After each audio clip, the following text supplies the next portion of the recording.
As a veteran of the United States Army and being combat medically separated, this topic has a strong connection with me.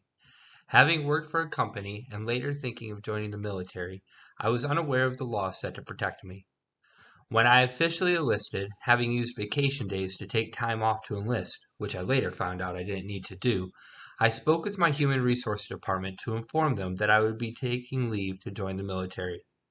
I was told that it was nice to have me in the common "thank you for your willingness to serve" and "thank you for the notice."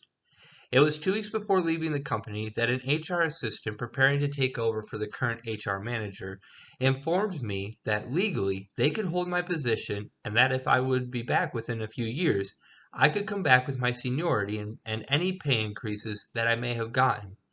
I was excited for the security that this offered me. I wish I had known before taking this employment law class the depths of Userra. Userra is the Uniformed Services Employment and Reemployment Rights Act. This law allows nearly all employees the right to return to work at their former job after time of military service or training. Userra became a law on October 13, 1944 by President Bill Clinton, administered by the U.S. Department of Labor. However, this is not the first law to be created to help protect the rights of employment or reemployment of those who served in the military. This law is more of an encompassing rewrite of other laws like the Veterans Reemployment Rights, the VRR, and the Selective Training and Service Act of 1940. This law seems simple in its title that someone joining the military may return to work should their time in service be complete, or allow those in the Guard or Reserves to go into training without it affecting their career. This is true. However, it goes further to allow employees the right to enlist and go to MEPS with time off for those reasons. It allows for those going to the military to keep health plans for a specific time. Again, some of this seems straightforward and simple, but it needs to be defined. Not just what is allowed for when someone is about to serve in the military or while they are serving, but also the ability to return. This law helps to keep seniority status, promotion status, pay increases, and any other benefit they may have received had they remained at the company instead of enlisting. It goes further to allow the service member to return, and if they are no longer able to physically perform the previous position they held with a reasonable accommodation, then they are entitled to be trained and positioned in another area within the company. Userra falls specifically under the U.S. Department of Labor's Veterans Employment and Training Service, or VETS.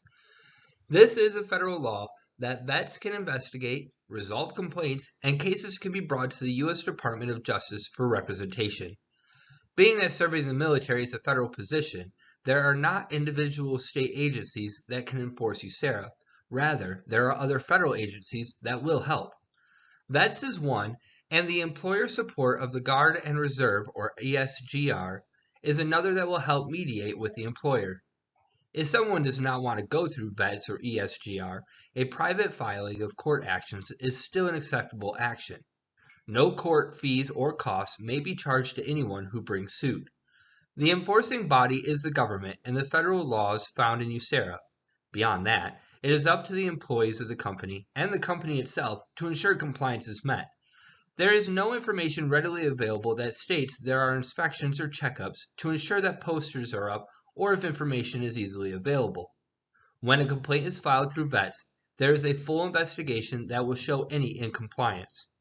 The only thing the plaintiff needs to establish prima facie is to show that their military status was a motivating factor in the adverse action, and though it doesn't need to be the only reason, it must be one of the reasons.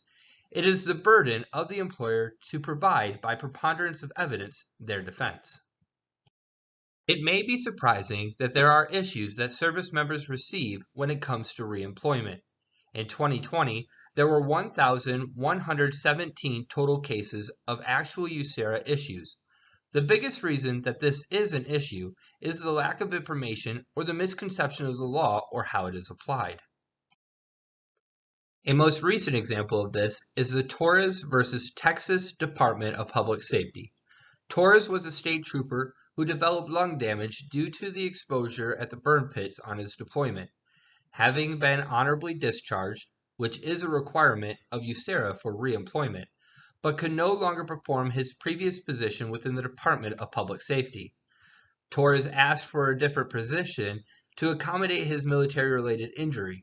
Not only was the request denied, but he was told that he would lose his job if he did not return to work in his position of state trooper. Torres sued the Department of Public Safety for violation of Userra at the state level. The state denied the motion, saying that they had immunity from such laws. They claimed that they had sovereign immunity under the 11th Amendment, which protects from an individual suing without the consent from the state Congress. The U.S. Supreme Court ruled on the 29th of June 2022 in favor of Torres, stating that when the states agreed to join the Union, and to quote from an article in the Constitutional Accountability Center, they waived their immunity to suits under laws that were authorized by the Congress's war powers. As it was seen in the Torres versus Texas DPS, there was a misunderstanding of the law. As I said before, I wish I had known more about this law before having taken this employment law class and before having joined the military. When I was medically separated from the military, I was honorably discharged with a VA-connected disability. I went to the factory for my position and stated that I had injured my knee and wouldn't be able to work the shipping and distribution center of the factory I worked for.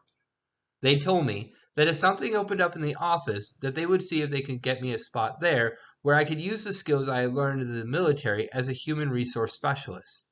The company's regular hours were 8 hours, but they were working 10-hour days because they were behind. Again, with my knee hurting and my numbers under par because of having to slow down or rest because of my injury, I asked if there was a way to work in the office. I was told there wasn't, and then a week later, a new HR assistant started working there. I decided with my education coming up and the pain from my injury that I would just quit, and I did. I was unaware of the laws that I may have been able to reference, and the company was unaware of as well. The Human Resources Department is the best tool used to ensure that a company is helping to maintain compliance, especially regarding Userra. There are posters that should be displayed in every workforce and small pocket guides. A company that is hurting for people may not want all their employees to join the military and leave them without workers.